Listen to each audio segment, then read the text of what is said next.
Hi everyone, welcome to this video. This is a personal message for Stephen Hayes, Mr. Stephen K. Hayes, who was recently on a podcast stroke YouTube by Viking Samurai.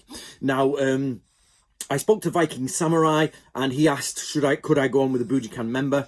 And I said, probably Stephen Hayes would be the best. Now, he's just asked Stephen Hayes in his video, which is linked below. Make sure you subscribe to him and watch the video. And of course, follow Stephen Hayes.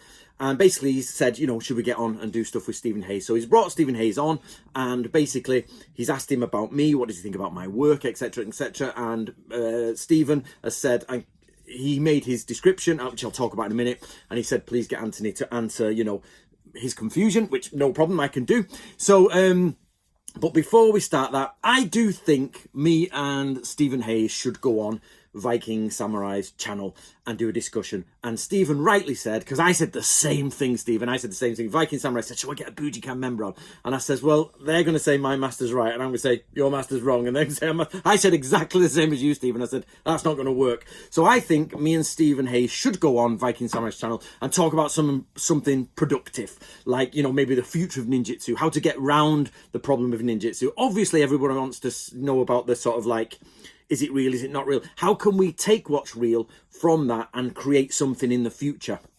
So I think it would be nice if we could do like Viking Samurai special, Christmas Day special with Stephen Hayes and Anthony Cummins. Obviously, we'd film it in early December and then release it with Viking Samurai. But I am willing to do it. Stephen, I totally understand if you don't, I get it. But I'm going to say this now publicly beforehand. I'm not after one of those weird debates. I'm not into that. I'm not interested. I'm only interested in getting deeper into the loveliness of Japanese culture. So I think we should do it and have a right laugh and have some fun.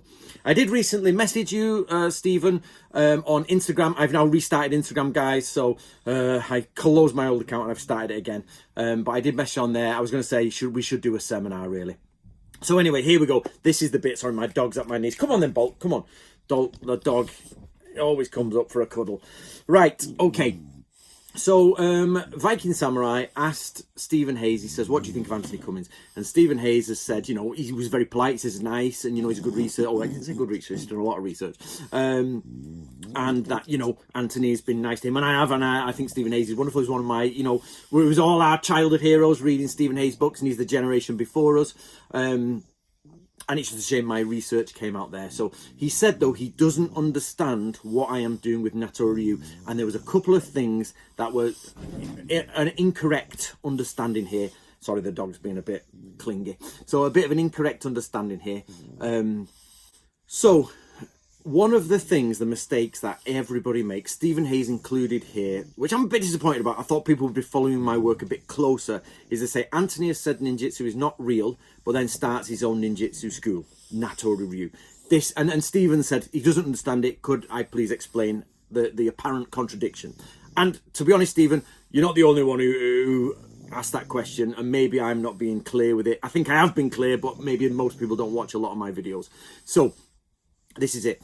I am not saying ninjutsu is not real. Ninjutsu is absolutely real. In fact, I am one of the core people that says the ninja were real. Ninjutsu is real. It absolutely appears in the historical manuals. It's there. There's no problem at all. But the idea of hand-to-hand combat, which is termed ninjutsu, does not appear in history, nor does it seem to fit in history, and it doesn't work. So I have not said ninjutsu is not real. I've said the idea of hand-to-hand combat of ninjutsu is not there in history. It doesn't mean that what Hatsumi Sensei did was rubbish. It doesn't mean that I disagree with the martial arts at all. It's a case of it's just not what it's labelled as. It's totally not what it's labelled as. So sorry about him, guys. So the idea was this. So when I was doing it, people were getting so confused. And the real confusion comes from the idea that people think ninja and samurai are separate. They are not separate. The ninja are basically a job. They're a subclass of samurai. Absolutely, they are there. And we can follow this in the historical record. So I reopened Natori Ryu, and we wear maroon, actually. I like to call it scarlet or crimson. because it's my favourite colour. But actually, it's because you see so many schools where they wear black, so many schools where they wear blue, so many schools like where they wear white. You just blend into them all. So I picked. We have 3 uniforms for that reason. Like you would know a Natori Ryu student. Now, the Natori Ryu family didn't die out, but the line of the martial arts stroke Gungaka, I'll explain all that in a minute, ended. So Natori Ryu was a line of military science that was served the Kishu Tokugawa clan, basically the Yorinobu, their Tokugawa Yorinobu, and they served him and the rest of the clans. And the last Grand Master was a man called Yabutani, and he closed the doors in about 1900, and he said that's the end of the line. And we've actually got his interview that says, and this is the end of the line. So that ended. But, so why did I pick that one? But the family still exists, and the family gave me, and it's the last remnants of the family. And in fact, the family will no longer exist because they were all girls who their maiden names were changed, and they're now not Natori, they're Ishigaki. So, and other names, basically. So it was the last generation, they all changed their name from Natori. So that's it. It's the end of the family. The bloodline's still there, but, you know, the family name has now left because they had all females. After World War II, the last Natori man committed suicide. I think he hung himself. And that was it then. Everybody had only maiden names and the Natori line went. But they still look after the graves and they still do that. And I asked them permission to bring it back. So the question is, why Natori Ryu? And I was looking at Bansen Shuka, I was looking at Hattori Hanzo, I was looking at Gunpo Jioshu, and the one thing they only did was they didn't have everything, and whereas Natori did, it was really obvious, really early on, that Natori has a collection of scrolls that address everything, and this is where the mistake comes in. Everybody says, Anthony says ninjutsu is not real, but then produces a ninja school. No. Anthony says ninjutsu is real. It's a real thing. It's clandestine espionage, spying, you know, sneaky beaky stuff. And it exists there, but it also exists in a category of many other things. Kenjutsu, Shuriken Jutsu, Yumi, Uma, all these sort of horse and bows, and of course Gungaku. So one of the big missing elements, I used to go to the seminars, I used to go to Hatsumi seminars, I went to all the sort of martial arts, and we've done karate, you know, all this, you know, Stephen, you were the main man in that era, and they were all there doing it, but to me it was just something was missing. Like, you went and did ninja martial arts, and I was like, what did the samurai actually do beyond this? You know, you can learn this in a year.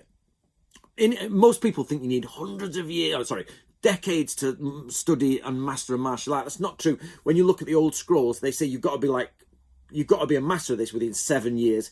You've got to be good. You're on the battlefield. You're 20. There is no sort of like 30 years, 40 years. That's one of those sort of illusions people have about ancient Japan, is that the wizened old master was a master swordsman. No, usually masters were young and they were hard going and they were in their prime. Samurai tended to retire and become monks or yes, military teachers in their old age, but they're not the master swordsman. They are all crumbling, and what we have is this weird spell now, this weird idea that you go and see an old Japanese master to learn swordsmanship. You're like, well, no, you want to see a young Japanese master to learn swordsmanship. So what I had is all these scrolls, and inside all the scrolls I collected, we had a core collection of Natori scrolls. So I said, right, that is the school I'm going to follow. I didn't know the family by this point. I didn't know they existed. I said, I'm going to put this back together. And I found bit by bit all the scrolls. So I said, well, but people out in the West, in America, in England and Europe, they were like, well, Anthony, you're saying ninjutsu's not this, but what do I do? And they were very confused. So what I did, Stephen, was say, right, I'm going to teach you as an original samurai would have been taught ninjutsu. And that is inside a full curriculum.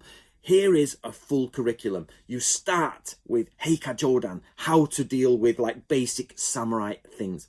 Heigu Yoho, the scroll, you deal with how you put on your armor, what you do. Yeah. Ippei Yoko, the independent warriors, things they should know, how to achieve greatness in war. Heiki Yoho, the different duties a samurai have. These are all scrolls, by the way, in Natori Ryu. The different duties they have.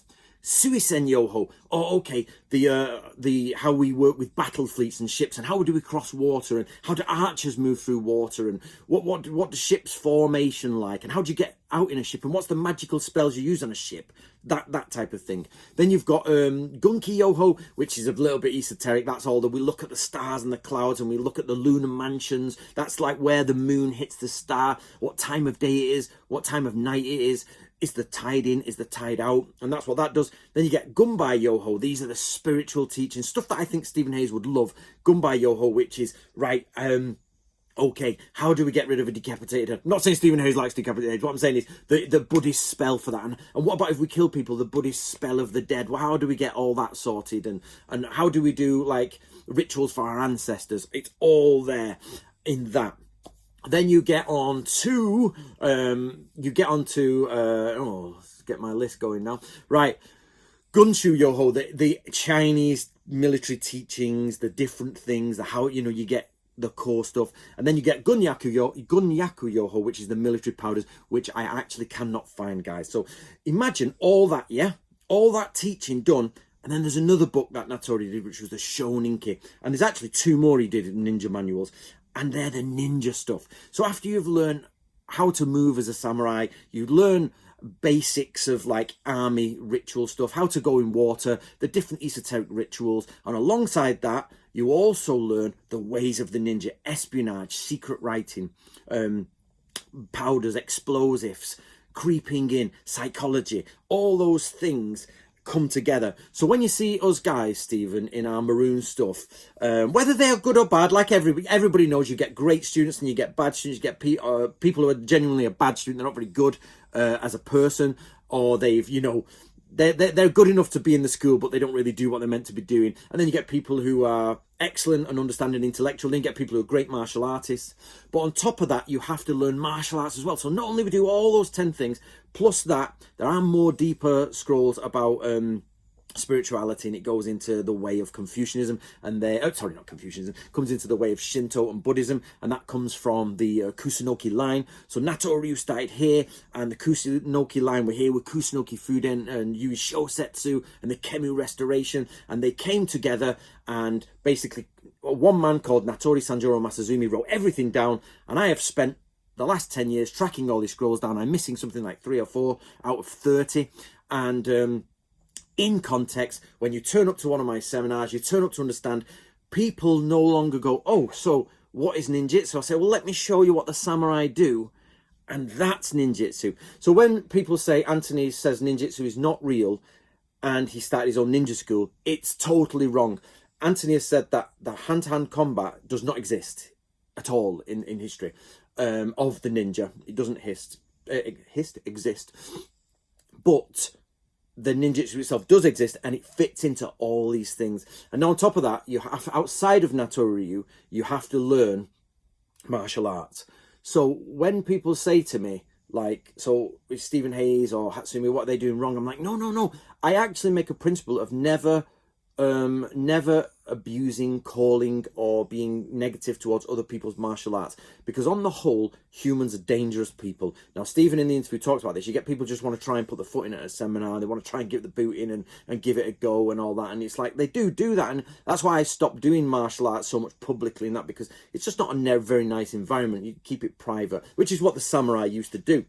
But on top of that, after you've learned all these things I've done in Natori Ryu and put together, you then learn Kenjutsu, Shuriken Jutsu. You'd learn that's swordsmanship and the shurikens. You then learn spear sojutsu, and you learn water skills, and along that is ninjutsu. Now, ninjutsu, it's famously said by, or infamously said by Natori Sanjuro Masazumi, is that it's like a void. There is no sort of end and there's no beginning. That's what makes people not understand what is ninjutsu, because you're like, well, it's this and it's not this, and the only way I can properly explain it, and I've said this before, is it's like looking at the sun. If you look at the sun and you're squinting, you can see the sun is there, it exists, but you can't quite see where the end of the sun is. Where does the sky stop and the sun start? There isn't a line. On the moon, you can see it. That's like Kenjutsu and Gungaku. You can sort of say, okay, this solid thing is what we do in the ocean. This solid thing is what we do with a sword. This solid thing is what we do with a spear. But when it comes to ninjutsu, it's like looking at the sun. You know it's there. I know what it is, but it drifts and trickles into other things. So criminal capture is one of them. I've recently been debating with Stephen Najee about criminal capture. Is it they have to, samurai had to go and capture criminals. By criminal capture is a bit of a bad translation. It actually means people the Lord wants arrested. So whoever the Lord wants arrested, they usually pick ninjas to do it, because these guys could move in groups, they could move at night, they could investigate, and they could, and they were pretty hard frontline warriors. So it's a case of send them criminal capture. So what you then get is lots of criminal capture tools. We've got all this sort of stuff and that sort of stuff, and you're like, is that ninja tools? You're like, not really. It's criminal capture tools, because it's capture criminal, but ninjas often did it. So it's a bit of a linguistics debate, an argument like that. So anyway, that hopefully, Stephen, will clear up what I'm doing. I genuinely want people to get involved. So originally, when I came out years ago, I did contact Stephen Hayes and everything. The idea was this. People were doing martial arts. Stephen Hayes, so what is Stephen Hayes doing? They, of course, this is where, if we went on Viking Samurai, I'd say it's not ninjutsu, he'd say it's ninjutsu, and I say not ninjutsu, and he says, which would be a pointless argument. So he believes it is, and the Bujikan believes it is. I believe it's not, but I did my research to back this up.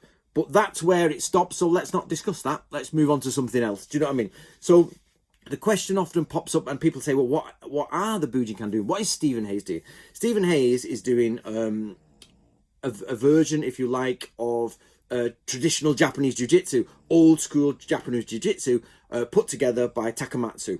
And the thing is, jiu-jitsu has been changed its name multiple times. It's been kumiuchi, where you sometimes grapple in armor. You've got yawarate, and you've got sort of like jiu-jitsu, and then it goes into aikido. So it's very similar stuff. Obviously, an expert will tell you the subtle differences between them. But what happened is, basically, the word ninja got mixed in with that, with the sort of ninja boom, and then that. So there is nothing wrong with what Stephen Hayes does. There is everything correct in what Stephen Hayes does. His martial art, people come to me and say, is such and such a person's martial arts any good? And such a person's martial arts any good? I always give them the same advice. That advice is going to a studio, a martial arts dojo, and if you think, there's two things you should think. Can I beat up the instructor? Will I be able to pound his head off a curb, and just give him a good kicking? If the answer is yes, probably his martial arts is not great and he's not great. Second, is that instructor not a natural born fighter, but clearly understands the martial arts, and they understand it, and you can see that their students are physically fit and good. Like a boxer, the boxing coach does not box himself. Like I said, the best martial artists are young.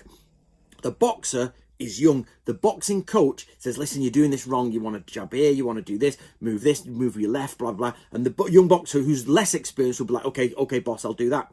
So when you walk into a martial arts, you look at the instructor and say, can I give him a kick in? If so, probably not the best. But then you ask yourself, is he just A, not a natural fighter, or B, better as a teacher? Natural fighters are not always good teachers. They're pretty horrible people. So you say, is that person a good teacher? Could he coach me? And then you look at the top students and say, yeah, they're pretty good fighters. I'm not sure if I could tackle him. Not sure. Like I went, Stephen Hayes will know this. We went to Ayase in Japan and watched Hatsumi from the balcony, went back in the days, and there was a Kempo class there. And basically, there was the Kempo master's a little old Japanese man, and he's like, but his top student was this monster, ripped guy, and he was like, boom, boom, and you thought, oh, I'm not sure I'd do very well against him. A good teacher creates a good student. And remember, people naturally can fight. So when people say to me, what does Stephen Hayes do? Stephen Hayes does a version of Japanese jiu-jitsu. Now, that's a new argument, and that's something I'd like to talk about. Argument, debate, not what I mean, Stephen, but they're the discussions I'm interested in, is what actually is it? So Stephen says that Takamatsu couldn't have invented this, but this is one of the places. I agreed with everything Stephen said except for that one thing. J.R. Tolkien invented 6-7 new languages. He invented ridiculous amounts of stuff. He basically wrote thousands of letters. He wrote thousands of pages of information. He created an entire world that everybody follows to this day. There is no reason that Takamatsu could not have put together from the bits and pieces around him, which, in my opinion, he did, basically. So Chinese ideograms. He speaks Japanese. He can read the Chinese ideograms. He can idioms as well. Sorry, he can read the idioms, which is basically like me saying something and putting it in Latin and going, yeah. I just in Latin. There you go. I know what it means, and I wrote it, and there it is. So a lot of things, like Bruce Lee does it all the time. You know, the jug, the water. Be like water, my friend. Actually, he's just quoting famous old Chinese classics, and those classics existed in Japan, and they've been translated into Japanese for centuries. So Takamatsu had access to all this information. He had access in his own language. So I get this out now, Stephen, because I would love to do this chat. And it's not a debate, it's a chat. Let's talk about, you know, where people can go and how can they clear this issue up. And basically, the way I look at the Bujinkan is this way. I never met Takamatsu. I don't know how good his martial arts were, but let's say he was a very good martial artist. So the way I can explain this to European people is this. Imagine if I met an old man who was pretty hard. He was good. He'd been through a war. He went through World War II and everything. And he got out a broadsword, and he was pretty good with a broadsword, and he was really good. And he said, I'm a Knights Templar. I'm a descendant of the Knights Templar, and they have this secret way of fighting, and this is how we're going to fight. And I watched his fighting skills and I thought, yeah, he's pretty good. He knows how to do with a sword. And then he was speaking, well, this is this Latin phrase. And he had a document he'd written in his own language, but then put in Latin phrases. And I was like, well, it's full of Latin, and it's written really good in that language, in English. You know, so he must be a knight. And it's like, and he's good at swordsmanship. And yeah, and I'm learning his martial arts. Am I a Knights Templar? So do you see what I'm saying? No, you're not. I'm not. It's not true. But is the swordsmanship good? Yeah, I'm happy. I'm good swordsmanship. So just because somebody can write in their own language, construct things, take from languages that are related to their own language, such as Latin, Greek. I could just go get a book on Greek phrases and just put it in. You know what I mean? So Stephen Hayes is always, and I've said this to Stephen publicly, and Stephen did rightly say I defend him. I defend Stephen Hayes wholeheartedly because Stephen Hayes is in the best situation any of us can be in. So there's an old teaching, and it says, and it's Japanese samurai teaching, don't give your children money, give them a name. And for years I was like, well, I think they prefer money, you know what I mean? Give them a good, solid name. And this is what Stephen Hayes has. Stephen Hayes is in the best position he's ever been in his life right now. And my opinion, and I've said this to Stephen before, and at the end of the day, Stephen's doing his thing, he's enjoying it. It's his life, and he makes the decision, he's the boss. But my opinion was that Stephen Hayes now has got the name. It's like J.K. Rowling. She could have no money, she could bankrupt herself, go and write a book, put it on the shelf, she'd be a millionaire. Stephen Hayes has got the name. Now, for me, I think we need to move into the next stage, and Stephen has to change nothing. Nothing. All he has to do is put some additions in. He says himself he no longer calls it ninjutsu. He's done that bit. So that bit's over and done with. So like I said, we wouldn't be like, that's not ninjutsu. And even Stephen Hayes is like, yeah, this is just Japanese fighting. Okay, well done. Stephen sorted out. It's just Japanese fighting. So for me, what Stephen would, and he's added now, and he's done the next step, was add all the Buddhism into it and the meditation. Brilliant. Okay, that's done. So the next step is the gungaku, the military science. How do you get an army from one place to the other? How does a samurai dress? What do they do? And that is Natori Ryu. I'm not saying people have to do Natori Ryu. What I'm saying is I'd like to do seminars in America with Stephen Hayes, and I'd love to get all that. And I want to share what I've researched for years and years, and I really want to share it because there's a big piece missing in the ninja samurai community, and that is gunjutsu, gungaku, military study, military skills, basically what we're talking about. And that's the bit. And I've gone away, because there's loads of swords people, there's loads of spear people, there's loads of that. I've gone away and done, well, what do ninjas really do? What do samurai really do? And that's what I've filled in. And I just would like the instructors of the world to take that and go, okay, let's go with that. I don't have to change anything I'm doing. Still called it, still doing that, let's go. Right, so that's my reply to Stephen Hayes. I hope that is non-offensive and I've never tried to offend anyone. I've defended myself heavily sometimes after being, threatened with my life and all sorts, you know what I mean? And really, really taken down. And like Stephen says, I've been under fire a lot and some horrible things came my way. So occasionally I have lost the rag a bit and gone, that's crap. That's rubbish. But I've never tried to, and I don't like people who, I really enjoy it when you can get into a debate, a discussion, and people walk away and say, well, I learned something, or I didn't learn anything, or I learned that person knows nothing. You know what I mean? Or you can do stuff like that. So that was my my stance, really. So I would love to do it with Stephen. I think Stephen is still, you know, a childhood sort of hero of mine. I've got all the books and it was excellent. And I would love to crown it off with doing a seminar with Stephen and doing this debate. Oh God, sorry, you know, it's not a debate. It's honestly, I would love to do a discussion on where to go now. And to just add a little bit to Viking Samurai, Stephen Hayes was being very polite. The person who claimed to be a ninja was not a ninja, it's a circus performer, totally. Whether they're skilled or not a descendant of ninjutsu. No ninja cut apples off anyone, that's all nonsense. And throwing knives, shuriken, you need to get up to date on the shuriken debate. That's not ninjutsu. That is a very normal samurai thing to do. And cutting apples off people is a circus trick. Throwing knives are all circus tricks that has been done in the West for hundreds of years. William Tell shoots apples off people's head. Throwing knives, the old Wild West people had loads of throwing knives. They are not new things. So that was just simply somebody taking on from the ninja boom. That's it. Right, that's 25 minutes. I hope you enjoyed that. Put your comments below. Please make sure you subscribe to Viking Samurai. Please follow Stephen Hayes on whatever he does. I don't think he has a YouTube channel. I'm not quite sure. I'll have a check. And thank you for being polite, Stephen. And I'll speak to you all in the future.